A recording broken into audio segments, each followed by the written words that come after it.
Obsession. A true story. The unfolding of a very complex process of obsession, with its main roots planted deep in the mysterious soil of past incarnations, with many implications projected into the future of those involved.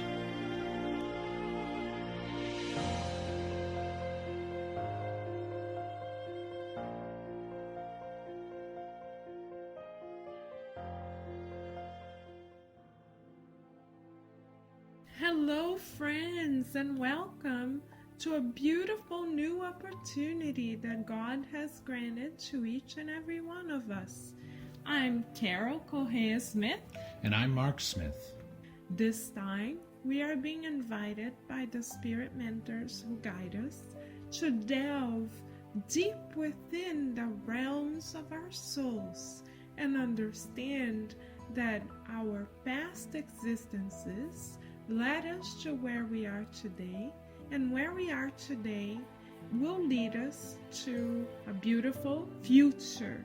And this future and present are the results of the beautiful, loving justice that divine providence provides us all. We will start today the study of the book entitled Obsession, psychographed by Divaldo Franco, dictated by the Spirit Manuel Filomeno de Miranda. You may be wondering, wow, obsession, what might that mean? That entitles a process which Kardec studied quite well.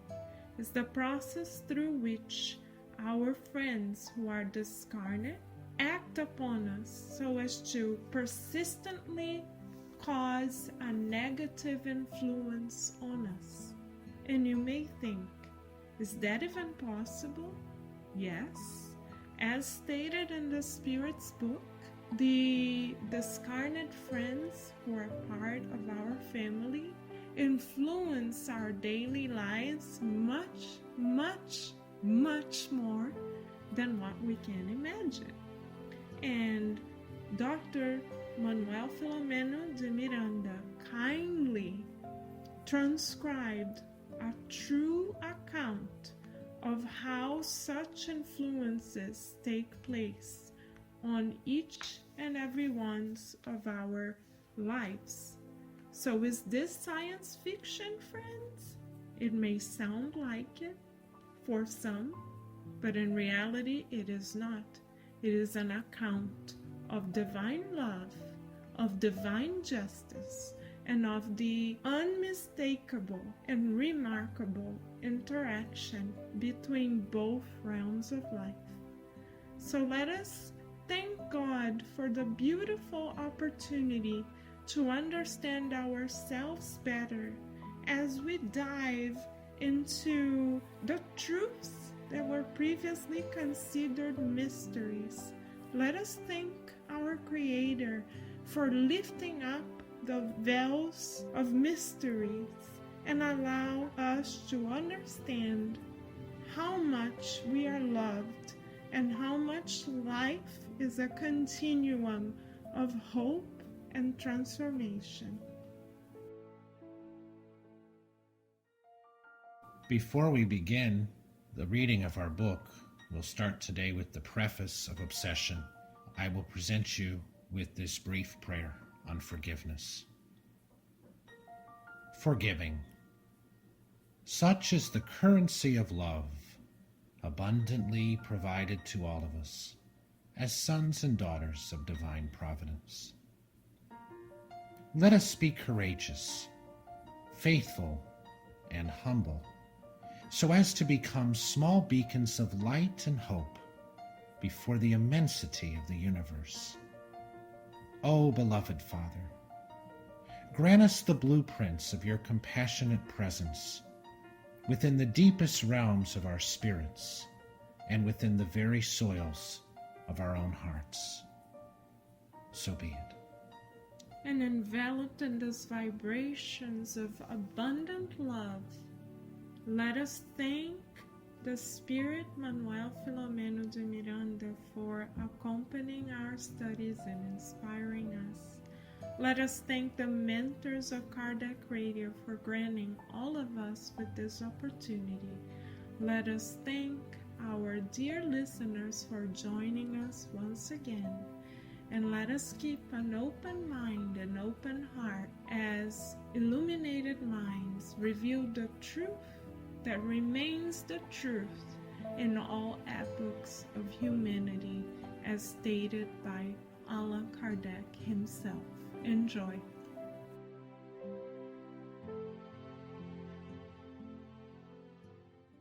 Obsession, de Valdo Franco. A book dictated by Spirit Manuel Filomeno de Miranda. Preface, a true story. Many books tell a story within a story. This is one such book. In dealing with a delicate subject with as many implications as you're about to see, authors like to place warning notes somewhere, excluding themselves from any possible responsibility, by the clever device of stating that all characters and situations are strictly fictional, and that similarities to real people or actual situations are mere coincidence. Well, in this book, the author says just the opposite. He tells a true story about real people, where similarities are not mere coincidence. Only names are disguised to preserve personal privacy. Yet do not expect a run-of-the-mill conversational tale, but one that shows instead that Hamlet was absolutely right in advising Horatio that there are more things in heaven and earth than our philosophy ever dreamt of. In fact, our senses are narrow windows through which we see only a fraction of the boundless reality that surrounds us. Aspects of such unnoticed realities, however, interact with our inner motivations in such a way that few are ready to admit. Take this real-life story, for instance. A fine, well-bred girl, just about 15 years of age, with every chance life can bestow on a young lady, is about to step officially into the sophisticated circles of high society, to which her parents belong. The party has hardly begun when she suddenly leaps from her seat at their piano, shouts harsh words at her father, and slaps his face in front of the astonished guests. The party breaks up, naturally, and the girl's committed to a mental hospital. In many similar cases, this would be the dramatic end of an extremely sad story. In this particular one, however, it is not only the beginning, but also the unfolding of a very complex process with its main roots planted deep in the mysterious soil of past incarnations, with many implications projected into the future of those involved. As to how this book came to be written, we have a few words to say. It was dictated by a spirit entity who in his last earth life was named Manuel Filomeno de Miranda, to the well-known Brazilian medium Divaldo Pereira Franco. We do not expect every reader to believe this story. It is our duty, however, to remind those who do not that our beliefs and disbeliefs do not alter the facts of life to suit our prejudices. But before you come to any hasty and premature conclusion, why not you read the book first?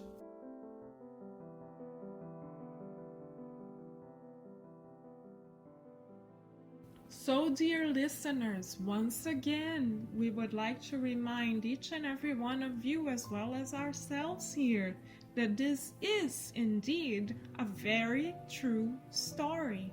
And any coincidence that you may find between this story and your own lives is not a mere coincidence. Why? Because all of us are subject to the loving laws of the universe. So there are no coincidences, as we learn that in the Spiritist doctrine, that every occasion or major event in our lives is previously planned by the loving minds that guide us. So this true story may at first sound very heartbreaking. Why? Because if we look at the story, at the protagonist of the story, from a mere materialistic perspective, at first, it seems like we are dealing with a conversational tale, in the words of the Spirit author. Why? Because they have good socioeconomic status. They seem to be a very united family. The young lady is in the flower of her youth, the spring of her life. Everything seems to converge to their happiness. We may even argue that this family, dear friends, has quote-unquote everything that they may wish for. But as the Spirit author tells us, the story from a materialistic point of view is but a mere fraction of the true reality that is invisible before our eyes. So this true account, dear friends, is not meant to be merely conversational, but rather an opportunity for us to reflect on our own lives and trajectories from the perspective of an immortal spirit.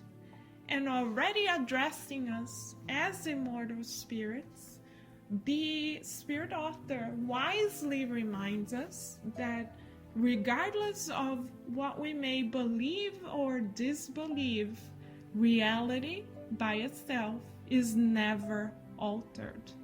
So let us continue our journey by reminding ourselves that we are reading the story, studying the story, meditating upon this true account as immortal spirits. And in the process of doing that, I think what you'll find as you go through this book with us together is how spiritually, emotionally, personally transforming this book can be for yourselves and for those around you. This is truly a moving account that we hope, and I certainly have noticed as well, resonates quite deeply with reality. It's something that all of us have experiences with, maybe not necessarily personally, but with others whom we love. So, keeping that in mind, we're going to begin the next phase of this program today by going into the preface by the Spirit author, who wrote essentially a second preface on the subject of obsession. Insanity due to obsession looms high amongst the many disorders that plague mankind nowadays.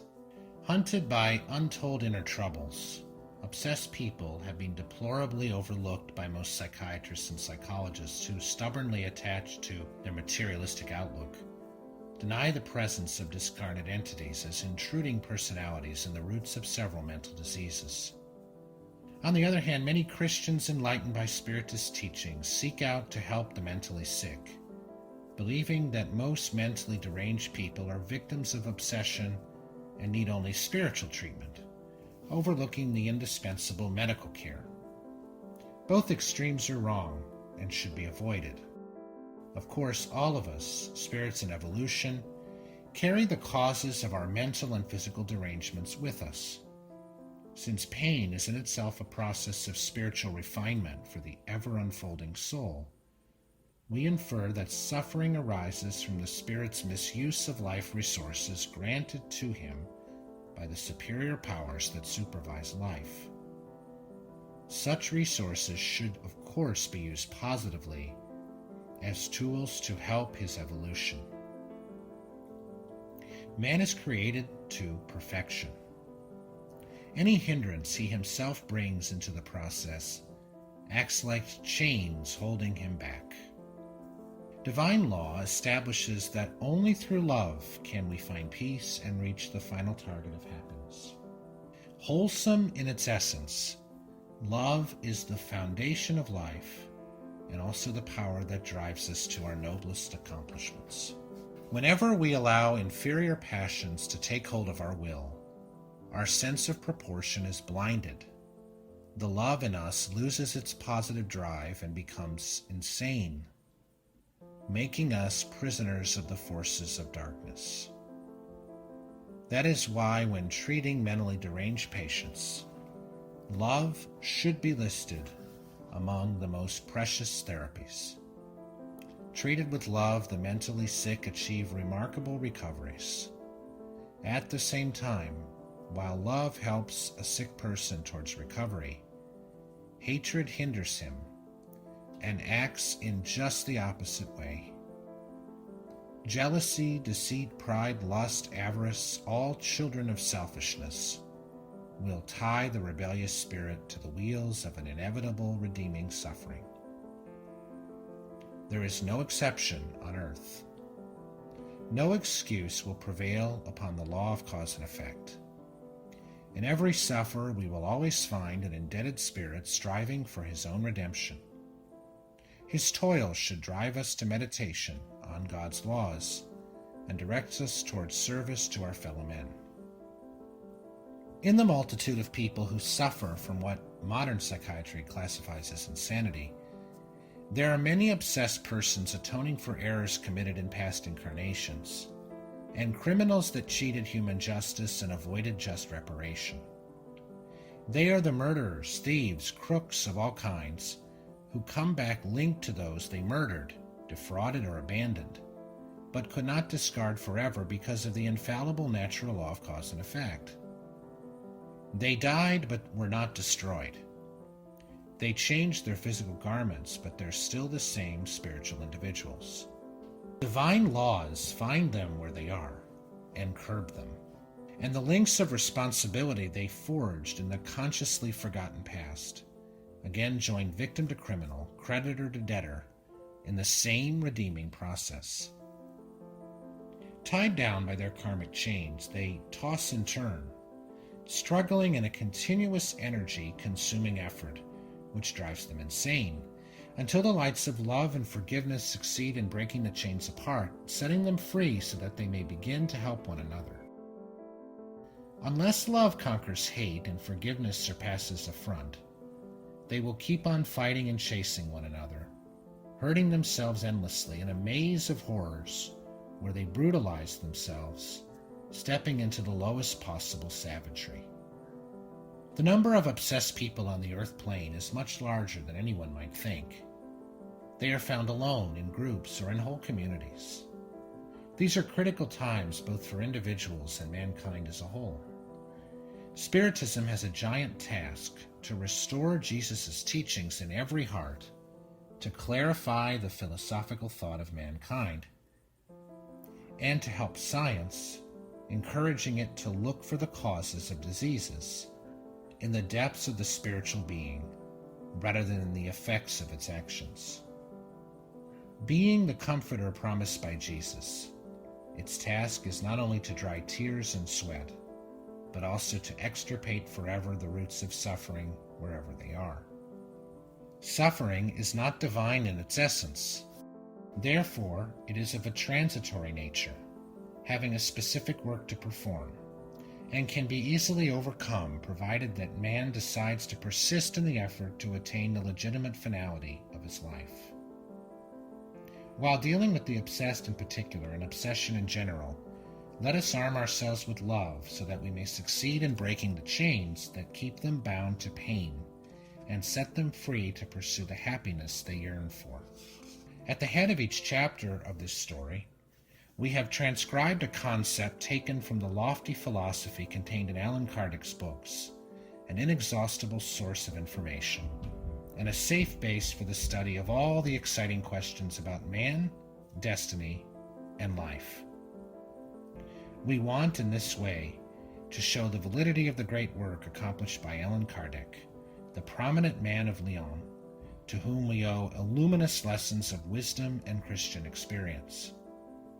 Praying to Jesus, the Master of all spirits, to sustain me in my personal road to redemption, I consider my task fulfilled and judge myself a most worthless servant. Manuel Filomeno de Miranda, Salvador, Bahia, April 18th, 1974.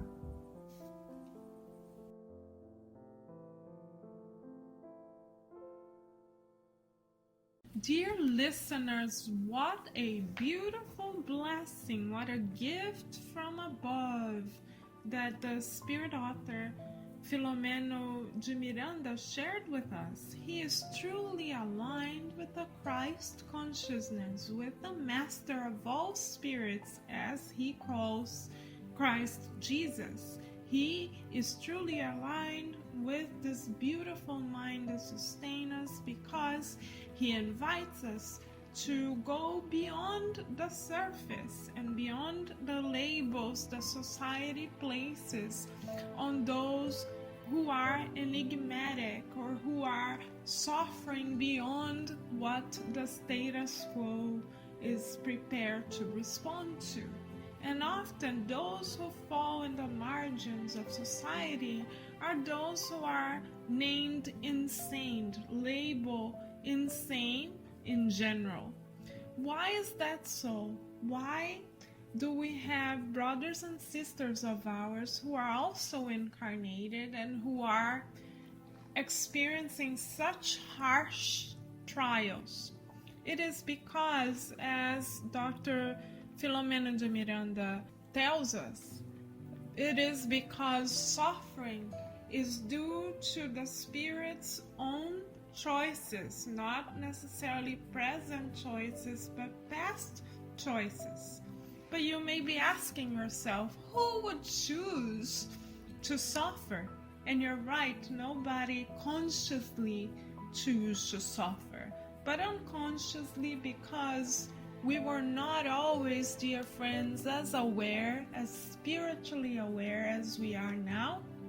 In the past, we may have misused life's resources that were granted to us by the superior powers that supervise life.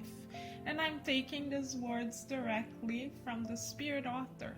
What does it mean to misuse life resources? It involves taking what is given to us by divine providence for granted and using it for our own purposes alone, according to the Spirit author himself. Selfishness, thinking only of one's own well-being, is truly what ties us, what shackles us to suffering. And why does suffering actually occur? Suffering only occurs as a mechanism to awaken the spirit. So the Spirit author explains to us that those who are labeled insane usually find themselves in this situation because they find themselves indebted with other brothers and sisters that accompany them in the pathway towards inner transformation and redemption. They find themselves in this situation, in other words, because they shared an amount of suffering with other brothers and sisters, and they were not able to forgive, to let go and let God. Forgiveness requires a lot of courage and inner strength. Some of us may believe that to forgive is a sign of weakness, because if we were truly strong, we would quote-unquote fight for our lives and for our rights. But the Spirit author, as well as our beautiful Spiritist philosophy in alignment with Christ's own teachings, shows us that this is not so, that the science to true happiness is directly connected to our ability to forgive, which means to give of ourselves to others. The Spirit author goes as far as to tell us that, of course, this processes of forgiving of ourselves and others might be painful. Yes, because we may be temporarily crystallized in a certain mode of thinking, or we may be habituated to a certain course of action. So, of course, it is hard to transform or change our trajectory.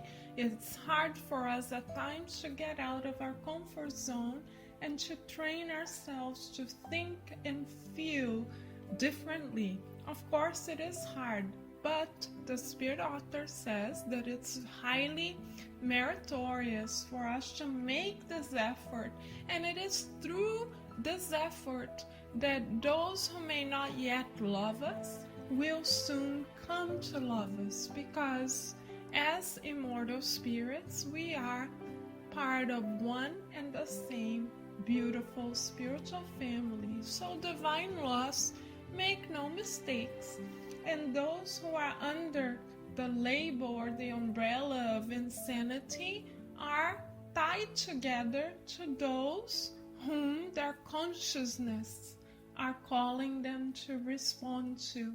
So those obsessive processes, dear friends, are blessed opportunities for us to learn to love those who are also learning to love us. And speaking of love, our dear Mark is now going to comment on the therapy that the Spirit author recommends in response to obsession.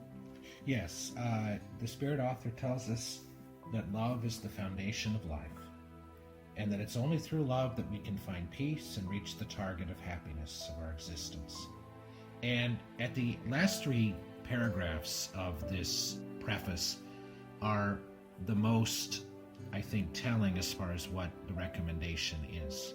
The Spirit author mentions passages from John 14 to 16, which talks about Jesus as the Comforter, whose task, he says, is not only to dry tears and sweat, but also to extirpate forever the roots of suffering wherever they are. Wow. That means that the task of Jesus is to effectively remove the roots of suffering wherever they are. But he goes further. He says suffering is not divine in its essence.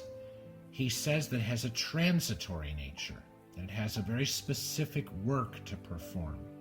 What the work that it performs is what Carol talked about, right? It's helping us to reach or to understand our divine nature. But it can be easily overcome, provided that man, or we could say human beings, provided that human beings decide to persist in the effort to attain the legitimate finality of their lives.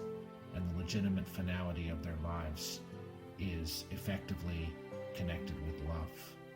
So while dealing with the obsessed in particular, and obsession in general, he says, let us arm ourselves with love so that we may succeed in breaking the chains that keep them bound to pain and set them free to pursue the happiness they yearn for. Isn't that an amazing and beautiful set of passages that deal with the promise of love, and the promise of love from Jesus, and the promise that submitting to God's will do to effectively extirpate forever the roots of suffering, wherever they are in all of our lives. And each and every one of us, dear friends, are being invited through this book. All of us are being invited to take part of this process, knowing that we are no longer victims. In the continuum of life, there are no victims, because the justice of the Creator is bound in the most pure love. So insanity or spiritual obsession is but an invitation from the Creator for us to be able to repair the ties that were once broken, perhaps in the distant past, through the sacred bonds of love. Isn't it beautiful to be able to replace pain by love? Perhaps our friends from the past our dear listeners, are right now listening to this study together with us. Did you know that as we grow, they grow as well? This is one of the ways in which the divine creator allows for all of us to learn together, since the school of life is a classroom open to all spirits, and since God is love, all of the opportunities for us to love ourselves is also extended to the ones that are learning to love us, and vice versa.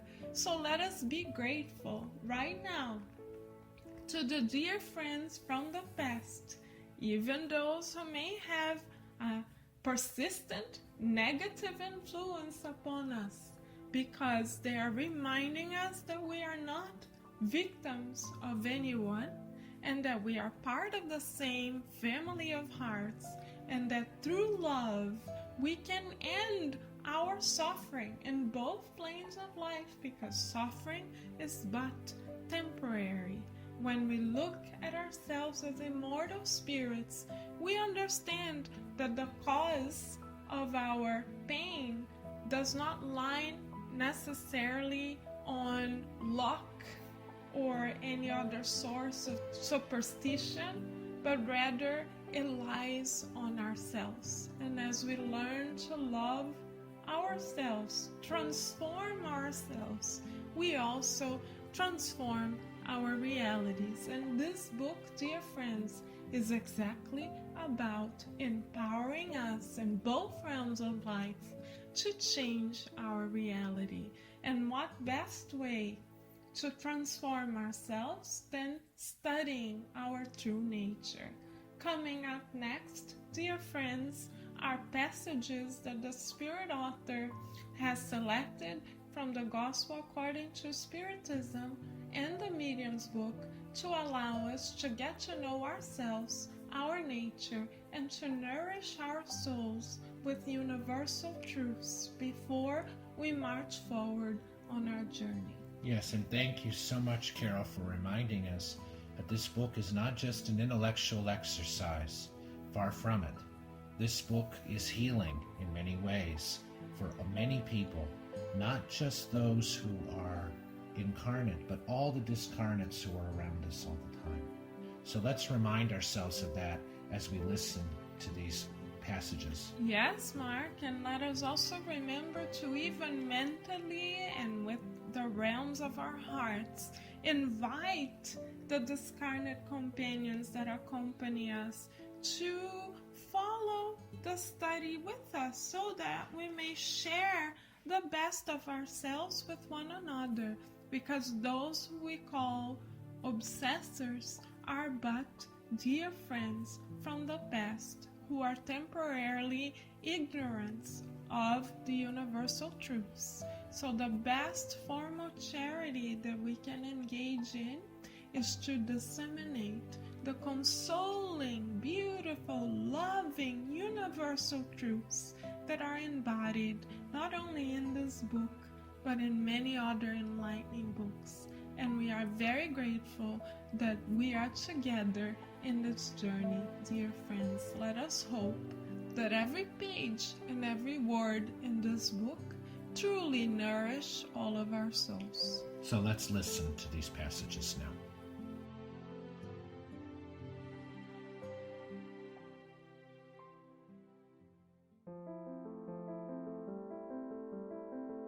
There's no heart so wicked that in spite of itself would not be sensitive to good behavior. Behaving properly, you deny at least the excuse for retaliation. You even make a friend out of a former enemy before or after his death. With bad behavior, man irritates his enemy and becomes an instrument through which God's justice operates to punish the one who has not forgiven. Gospel according to Spiritism, chapter 12, item 5. Ways to treat obsession vary according to the feature under which it is manifested. There is no real danger for the medium, who is well aware of the fact that he or she is dealing with a deceiving spirit, as in common obsession. Besides, the medium must pray earnestly to his guide, and also to the good spirits of his particular affliction, asking them to assist him. As for the obsessing spirit, bad as he may be, he must be treated with severity but also with kindness, trying to win him by good methods, praying for him. If he is really vicious, he will mock at first, but if moralized with perseverance, he will finally amend himself. That is a conversion to accomplish, which is sometimes an arduous, ungracious, and even unpleasant task, but whose merit is in the very difficulty it proposes, and, if well carried out, always yields the gratification of a charitable duty properly performed, and nearly always the satisfaction of leading a lost soul back to the right road.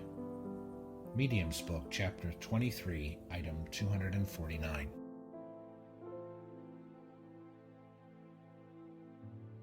Well, these passages from the Gospel According to Spiritism and the Medium's Book are very revealing about obsession.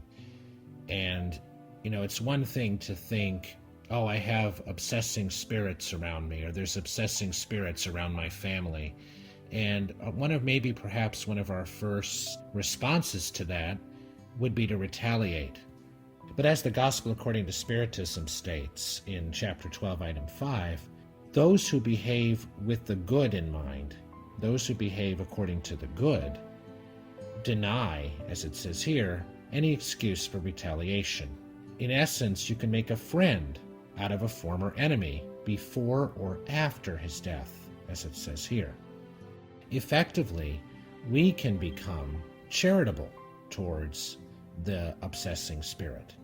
And it's important to realize two things. And in the Gospel According to Spiritism, the last section of the item that was mentioned here is actually italicized, and you may want to look back at that, because we have to be careful. If we behave in a retaliatory way or in a critical way towards obsessing spirits, we effectively attempt to do God's justice. Effectively, we become selfish because we assume that we can provide the justice. We punish the ones. But that is not our purpose. Our purpose is not to become an instrument through which God's justice operates, to punish the one who is not forgiven. This is not our role. Our role instead is to, with obsession and obsessing spirits, is to always think of dealing with obsessing spirits as the Medium's Book, Chapter 23 says, a charitable duty, properly performed, helping to lead lost souls back to the right road. We also must think about acting with perseverance, because obsessing spirits, by nature, the fact that they're obsessing us and our family or our friends, are not going to be easily helped. For various reasons, they will, as it says here in the Medium's Book, they will mock us. They will treat us in ways where they will attempt to block our efforts to pray for them and to help them. But that effectively, this is ultimately this persevering, patient task, which is sometimes, as it says here, arduous, ungracious, and even unpleasant. But the merit is in the very difficulty it proposes, and if well carried out, always yields the gratification of a charitable duty properly performed. So, Carol, what would you say in addition to, this is very interesting passages here, very enlightening.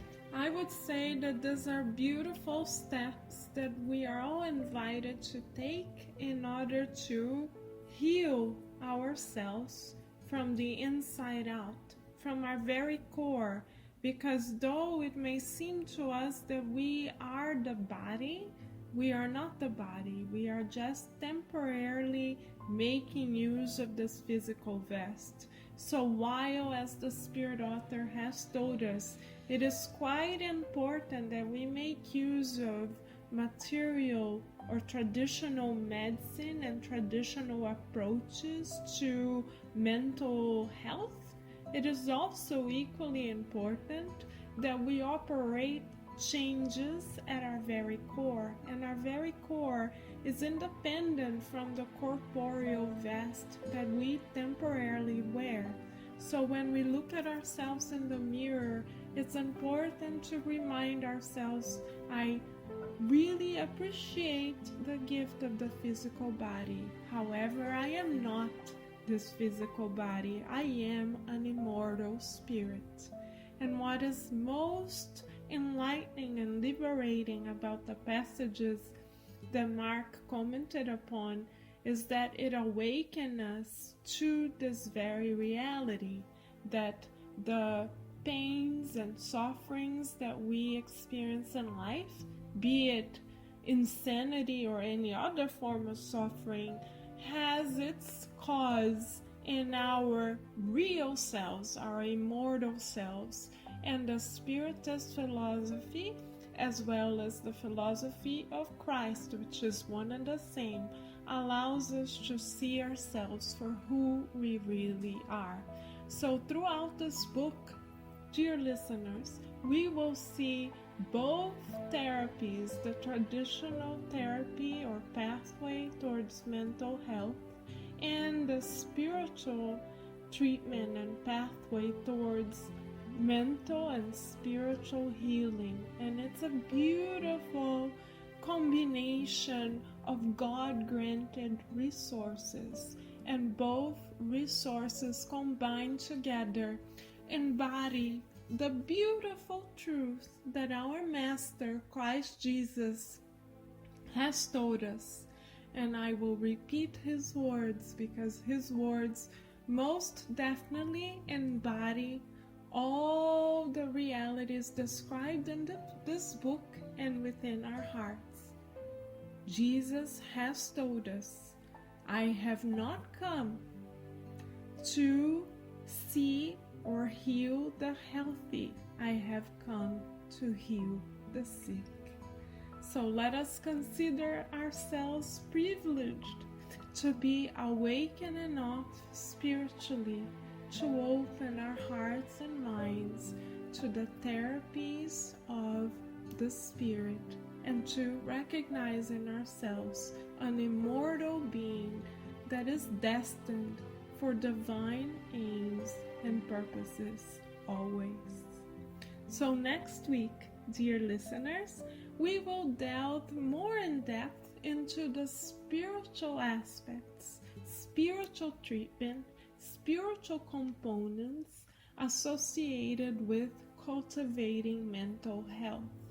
So the Spirit author will provide us with a detailed study of the dynamics, the multidimensional dynamics that play a part in both realms of life in assuring our health and balance from the perspective of an immortal spirit. So we look forward to learning with you and from you as we continue our discussion. And with much gratitude from our hearts to your hearts, we wish you many, many beautiful blessings.